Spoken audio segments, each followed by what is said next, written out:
శ్రీ సీతారామచంద్ర స్వామి పరబ్రహ్మణ్యన ఆపదామపహత్తారం ధాతారం సర్వసంపద లోకాభిరామం శ్రీరామం భూయో భూయో నమామ్య. భగవద్బంధులందరికీ కూడా శుభోదయం. శ్రీ విశ్వసహస్రనామ స్తోత్రము పారాయణంలో భాగంగా ఈరోజు మరొక శ్లోకాన్ని మనం పరిశీలిద్దాం. స్వక్ష స్వంగ శతానందో నందర్జ్యోతిర్గణేశ్వర విజితాత్మా విధేయాత్మా సత్కీర్చిన్న సంశయ. స్వక్ష స్వహ అక్ష, అక్షములు అంటే కళ్ళు. ఈ కళ్ళతోటి ఎప్పుడూ వీక్షిస్తూ ఉంటాడు. తను సృష్టించినటువంటి ప్రపంచాన్ని అంతటిని కూడా చూస్తూ ఉంటాడు. తను సృష్టించినటువంటి జగత్తులో ఉన్నటువంటి ప్రాణుల యొక్క యోగక్షేమాలను చూస్తూ ఉంటాడు. స్వక్ష స్వహ అక్ష. అందుకే సహస్రాక్ష, 1000 కళ్ళు. 1000 కళ్ళలో 2 కళ్ళు, ఒకటి సూర్యుడు ఒకటి చంద్రుడు. సూర్య నేత్రంతో ఆయన ఈ ప్రపంచాన్ని వీక్షిస్తూ ఉంటాడు. అందుకే మనం ఏదైనా తప్పు చేసినా కూడా అరే పైన దేవుడు చూస్తాడా అంటాడు. వాస్తవంగా చూస్తుంటాడు. సూర్యుడే మనం చేసేటటువంటి అన్ని మంచి పనులకు చెడు పనులకు సాక్షిభూతుడు ఆయన.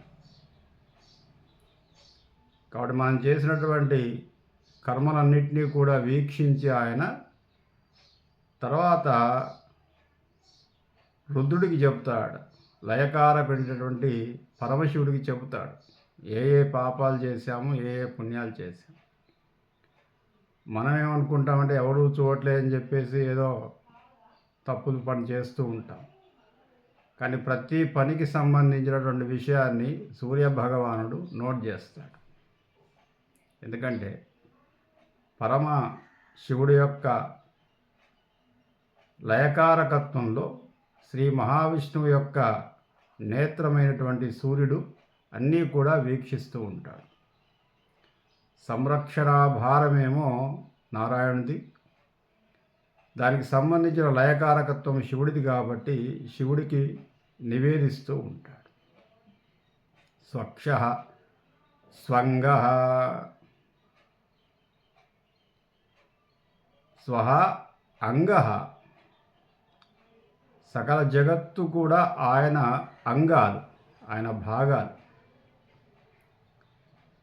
స్వహ అంగ, సుందరమైనటువంటి అంగములు కలవాడు. ఏమిటయ్యా సుందర అంగములు అంటే నదీనదాలు, జలపాతాలు, పర్వతాలు, కొండలు, మంచు శిఖరాలు, చెట్లు, అడవులు, ఇవన్నీ కూడా ఆయన సుందరమైనటువంటి అంగాలు. ఈ సుందరమైనటువంటి అంగాలను ఆయన రక్షించుకుంటూ ఉంటాడు. దాంట్లో ప్రాణులు కూడా ఒక భాగం. సకల జీవరాశి ఆయన అంగములలో ఒక భాగం. స్వహ అంగ శతానంద,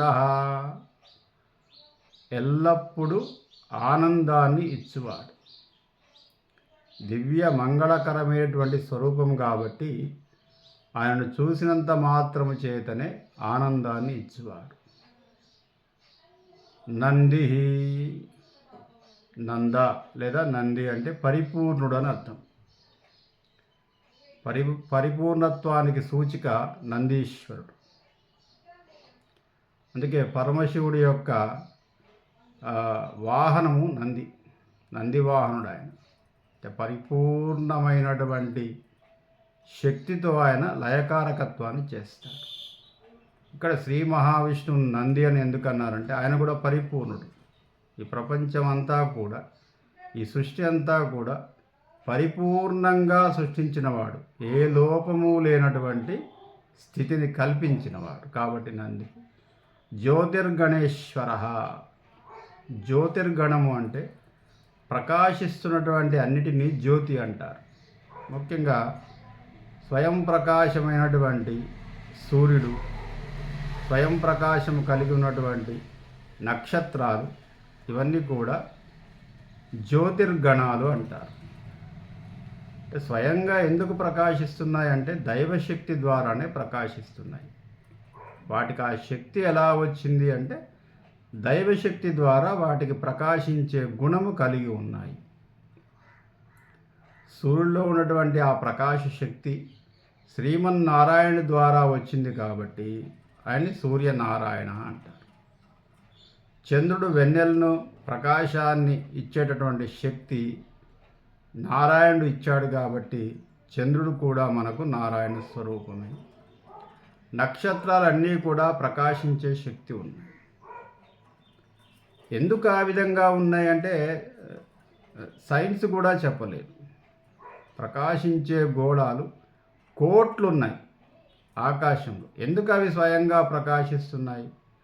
సూర్యుడిని కూడా ఒక నక్షత్రం అని భావించి స్వయంగా ప్రకాశించే నక్షత్రము భూమికి దగ్గరగా ఉంది కాబట్టి దాని వెలుతురు మనకు వస్తుంది. సూర్యుడు మండుతున్న అగ్నిగోళం అని చెప్పేసి సైన్స్ చెబుతుంది. కానీ ఆ మంట ఎలా మిగతా గ్రహాలకు లేని మంట ఈ సూర్యగ్రహానికి ఎందుకుంది? తద్వారా వచ్చేటటువంటి కాంతి కిరణాలు ప్రపంచాన్ని అంతటినీ కూడా ప్రభావితం చేస్తున్నాయి. ఎలా సాధ్యం? ఆ సాధ్యాసాధ్య శక్తి ఇచ్చినటువంటి వాడే భగవంతుడు. భగవత్ శక్తి, విద్యుత్ శక్తి అని మనం ఎట్లా అంటామో భగవత్ శక్తి. భగవత్ శక్తి ఆధారంగా సూర్యుడు ప్రకాశిస్తున్నాడు అనేది అది పురాణాల్లో వేదంలో చెప్పినటువంటి విషయం. అందుకే వేదంలో సూర్యుడే భగవానుడుగా వర్ణింపబడింది.